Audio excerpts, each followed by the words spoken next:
Pour ces antinucléaires, c'est jour de fête. Le Japon a débuté aujourd'hui l'arrêt de son dernier réacteur atomique. Les 50 réacteurs du Japon ont désormais tous été stoppés, soit à cause d'un séisme, soit pour maintenance, un an après l'accident nucléaire de Fukushima. Les manifestants veulent aujourd'hui faire pression pour que cet arrêt soit définitif. Je manifeste pour que nos enfants puissent grandir dans un Japon sans énergie nucléaire. Je ne pense pas qu'on soit tiré d'affaire, mais aujourd'hui, je suis venu pour célébrer l'arrêt du dernier réacteur nucléaire. C'est un jour historique. Depuis Fukushima, de nombreux acteurs de la société civile ont pris position contre le nucléaire. C'est le cas de Peace Boat, qui est devenue l'une des principales associations opposées à l'atome.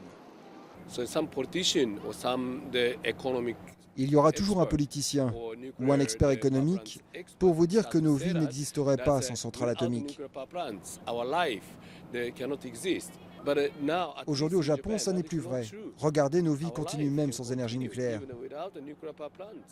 La catastrophe de Fukushima a également ravivé les souvenirs des survivants des bombes atomiques d'Hiroshima et de Nagasaki. Ils souhaitent aujourd'hui rappeler leur expérience aux acteurs du nucléaire. Après la guerre, nous pensions que le nucléaire était indispensable pour reconstruire le Japon et redémarrer l'économie.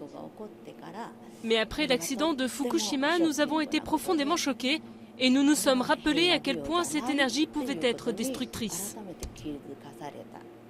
Le gouvernement plaide déjà pour le redémarrage des réacteurs qui ont passé les tests de résistance avec succès. Mais la tâche risque d'être difficile. La population espère en grande majorité la suppression des centrales atomiques du sol japonais, malgré les risques de pénurie d'électricité pendant le pic de consommation estivale.